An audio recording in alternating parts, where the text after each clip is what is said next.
I know.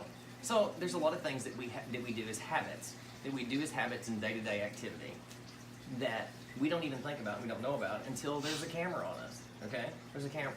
So, you know, if you raise your shirt up when you scratch, or you say things, well, like then, or cussing.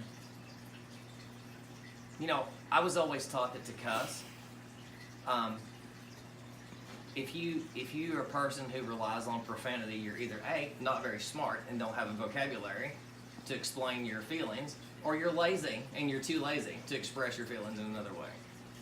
Do you know what I mean? So there's habits that we have that you don't have. You say like, but I think you get in a hurry to get your point across whenever you're speaking, and you say like. Okay? You shorten your breath a little bit when I first address you, that you don't do when it's just you and me, when there's no camera and nobody around. Okay? So you have to realize that we're still the same, whether there's a camera over here or a camera over there or anywhere. Okay? And our whole point is to show people just real life and how we are. You know?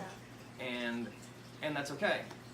So whenever you speak, Macy, and you're getting your point across, don't get so excited to carry out what the information that you want to give to the public that you jumble your words, or that you end up adding words, or just because you're getting in a hurry. And don't be afraid to just tell whatever's going on, and whether there's a camera there or not, because it's still whatever's going on is going on, whether someone's shooting the video or not. Does that make sense?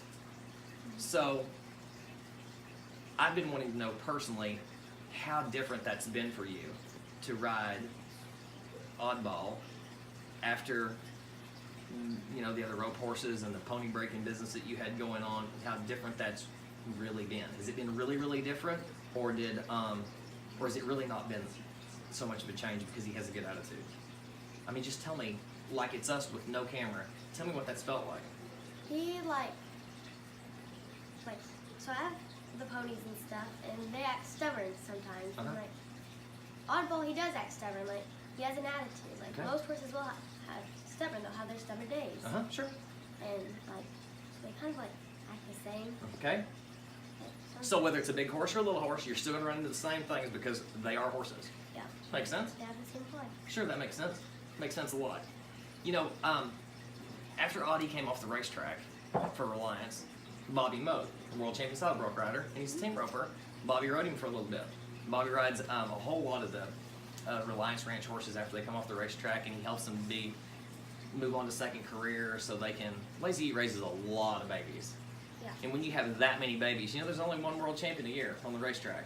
So when you have 60, 80, 200 colts a year, it's really important for a farm like that to be able to branch out and use their animals for more than just one thing, okay? That's where we come in. That's where people like us come in. When those guys that manufacture great animals get past the one world champion and they have all the rest of these animals left, okay? That's our good opportunity. That's like our good opportunity. And what we just try to do is we want to try to figure out the way to get the information that we have in our head inside the horse's head. And I've been wondering how that's been for you when you've had your alone time, because I know how much time you spent on all the other horses that you've been on. I've seen you ride all kinds of little horses and the older horses, and you've been winning on our horse and at the junior rodeos. But it is different. But that's fun that you've been able to see the similarities in just horses. And that's horsemanship. Yeah. That's just horsemanship. So, is there anything that you really just hated about this so far? Because there's always a part of everybody's work, there's always a part that you hate. And all we can do in our workplace is when we hate something is try to work on to improve it so we don't have that again. So you can get rid of that and move on and make it easier and better. Has there been any part of him that you've just really hated, or has he not really been so bad anywhere? He really isn't a bad horse. He has done everything amazing for me. Perfect. That's perfect. Okay, so what is maybe your favorite thing about him? I mean, your favorite thing about him? His attitude. Like it's just his temperament, or just his attitude, like willing to please you, or trainability? What do you mean by his attitude? Like, even when I'm not on him, he just has like a good attitude. He's goofy and like he's just like a fun horse. Like, Just has a lot of personality like that? Yeah. Okay, that's great. So what happens is, when we go and we get ready to sell these horses on Saturday night, when people are going to come to the stalls and they're going to talk to you girls and they're going to ask you all kinds of questions about your colt, okay? So